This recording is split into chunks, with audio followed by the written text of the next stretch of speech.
Joining us now, Director of Virginia's Americans for Prosperity, J.C. Hernandez, and Lauren Toomey. She's the Deputy Director. J.C., Lauren, good to have you.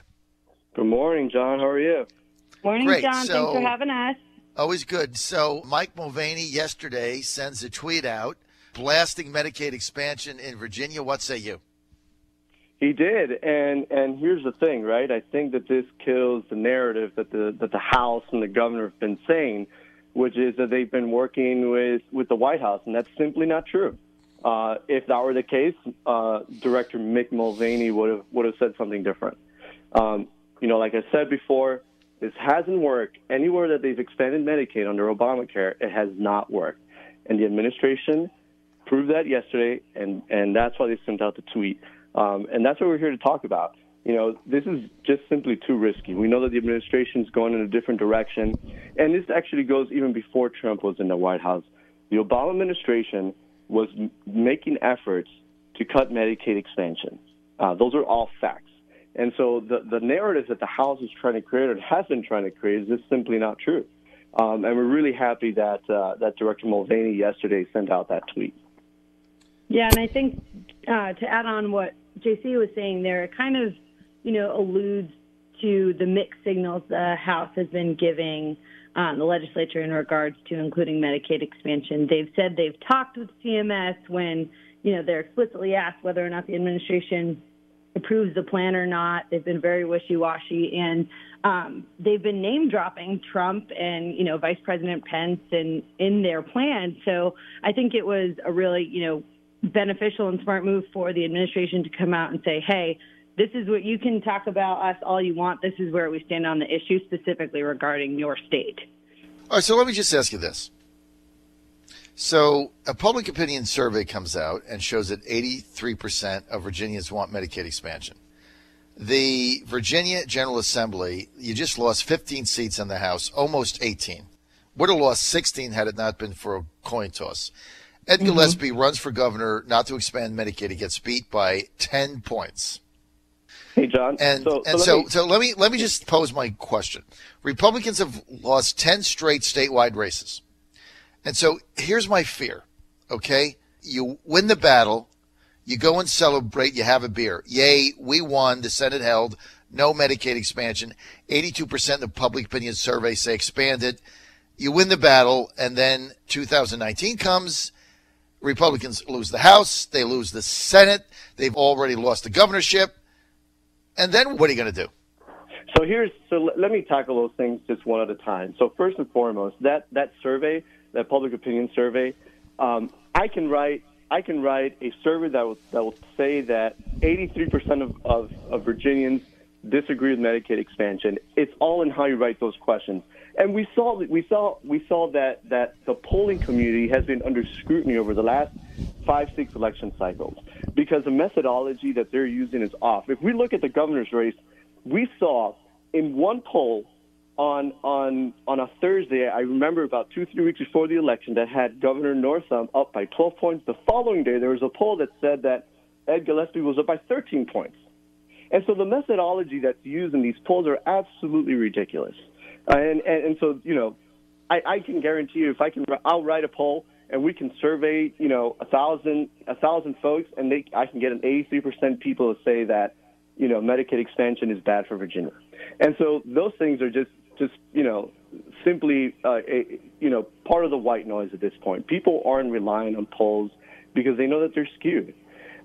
Secondly, if we're going to do and have good do our policies based on what we think that we can win or not win or who's going to do what, that's just bad for people.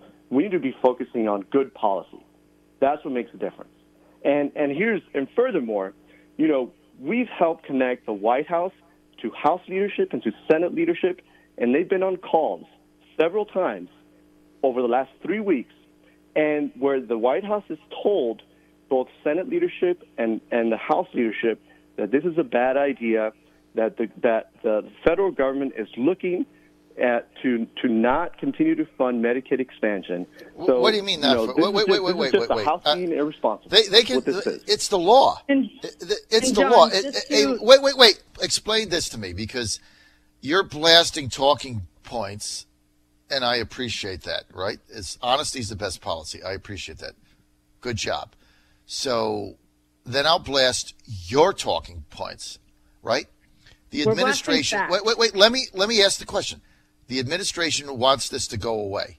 Really? This is a law, okay?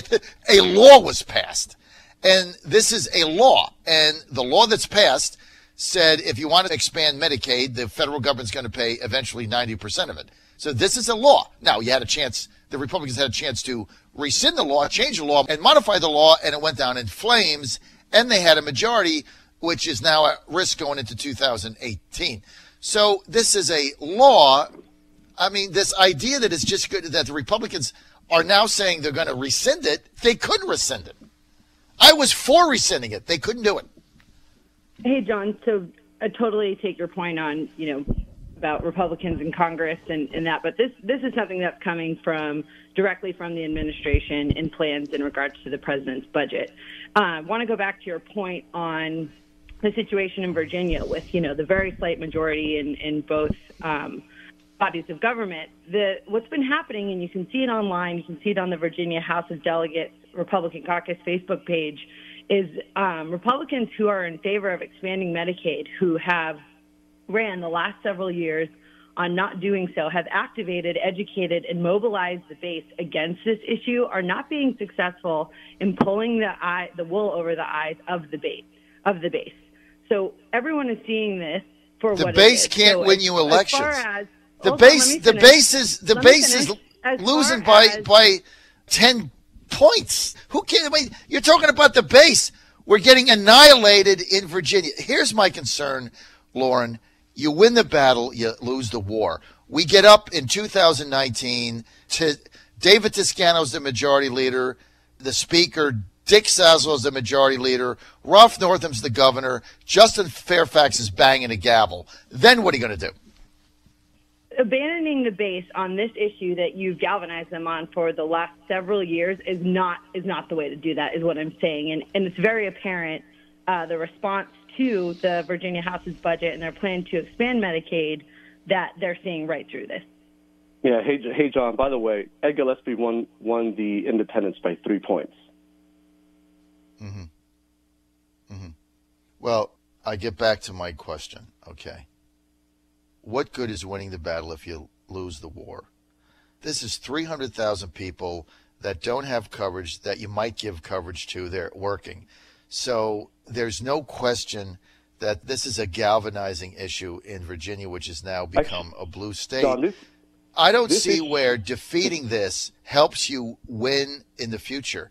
And so, to me, it's short-term gain, long-term pain. Look, I stood with you guys on this issue, shoulder to shoulder, JC and Lauren, for 7 years straight.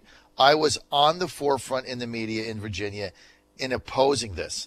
But we're losing election after election. And I don't mind taking a sideways step to take 2 steps ahead. I mean, my fear is, again, I want you to address my fear. You win the battle, lose the war. Well, John, here's the thing. We're not about elections. We're about policy. And so we are a policy organization. Do we get involved in elections? From time to time we do, but we do not do elections. That's fair. What we do is policy, and this is bad policy. That's fair. We don't care who wins or loses. This is about bad policy. And at the end of the day, it's about the lowering quality of care for those who actually need it. The intent of Medicaid was for those who cannot provide for themselves. And those are the people that we're hurting here. That's, at the end of the day, that's what it's about. It's about that population who have been waiting for 10, 15 years to get on Medicaid, and they haven't because they've been told, well, maybe later, maybe another time. And there's actually a chance to help those people out, and we're not. What we're saying instead is that we need to give more money to the hospitals so that we can get people who are able-bodied on there. And that's the issue right there.